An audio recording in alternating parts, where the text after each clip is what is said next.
I think we're going to roll over this afternoon. We're going to roll over to the 4,999 that we've been anticipating. 5,000.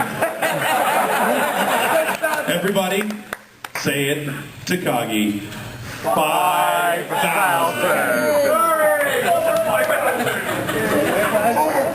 I made a promise to God that I would hang myself at 5,000. I got rope. Something else that we bandied about on the board list.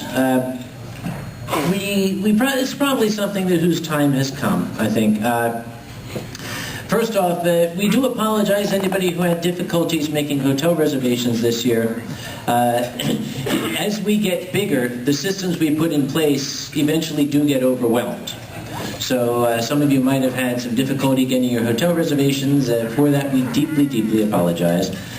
One thing we're hoping to do next year to make it up to you just a little bit is we are considering, when hotel reservations open, maybe quietly whispering to the super sponsors where to make their reservations a day or two early.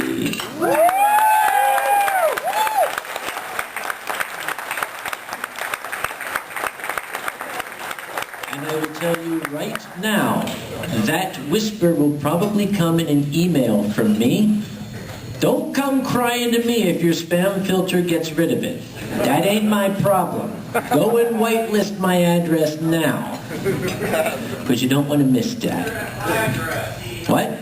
What's your email address? My email address is CEO, as in Chief Executive Officer, at Anthrocon.org. As a matter of fact, the entire Anthrocon.org domain should be whitelisted. I promise I'm not going to send advertisements to you. I'm not going to send you 2 a.m. drunken, rambling emails.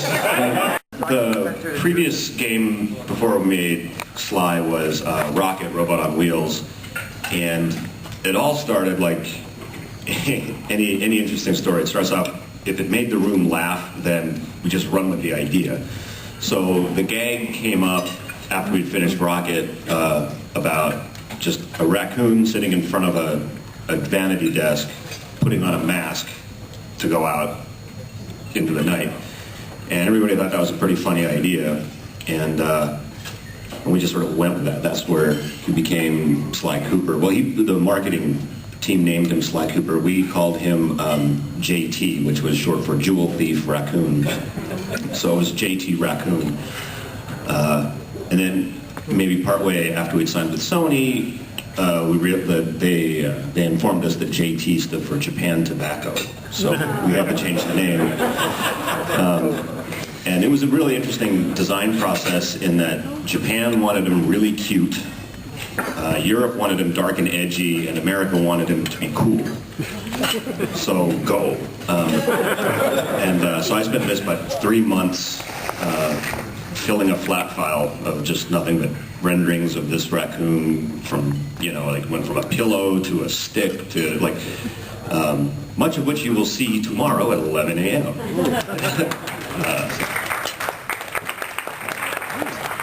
I also heard a rumor. Rumors fly at furry conventions. Normally rumor control is my job, but I'm not sure what to make of this one. Somebody told me that Mr. Kazala was wandering through the art show and came upon the Toonseums exhibit where they have a bunch of original animation cells, and he stopped and he said, "Holy crap, I made that one." Is that so? Yeah, it was true. Damn. I don't know. Yeah, I guess so. It was just a little drawing of a little bear in a dress. A girl bear. There you see it. Yes. Specific. Are you guys glad that YouTube is basically showing your work now? I mean, like they're showing your cartoons again, so new generations are seeing all the stuff that you did like 30 or 40 years ago and stuff. Are you glad about that? Yes. I mean, can you tell us about... I love YouTube. I waste too much of my free time. Amen to that. Some that shouldn't be free time looking at cartoons on YouTube. Amen to that. What was the most memorable person who came up and told you about like something memorable about how great your work is?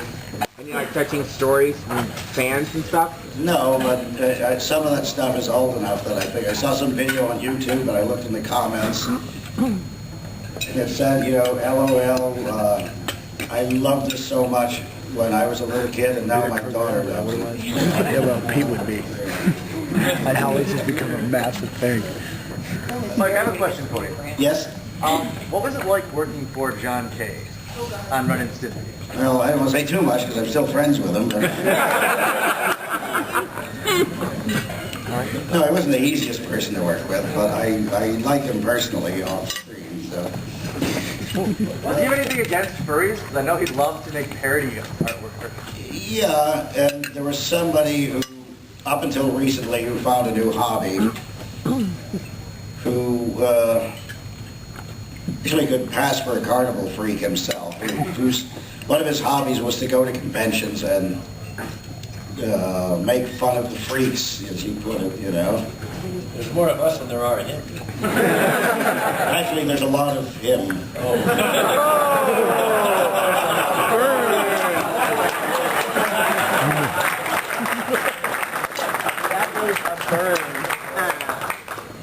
But he, you know, he literally was like over 400 pounds and he would make fun of people for being fat, so. Wow. I did the same Yes. thing. Actually, we have a surprise for you. And for Dad, and for our Japanese guests. Whoa. Indulge us for a second. Doesn't have the number 5. It might. There are many universal languages, and the furry fandom actually speaks many of them. Okay, one of them is magic, and there's something universal about magic, and we wanted to do something to entertain all of our guests that required no translation. So Dex, the raccoon, who is a professional stage magician, Aces Wild, has agreed to come up, and he's going to entertain you, hopefully, as much as you have entertained us. So for all of our guests of honor, we have a command performance by Dex. And hopefully this is something we want to give to you that requires no speaking whatsoever. Little speaking, but it won't require any translation. Am I fired, by the way? Are you fired? No, we're just going to make you staff. No,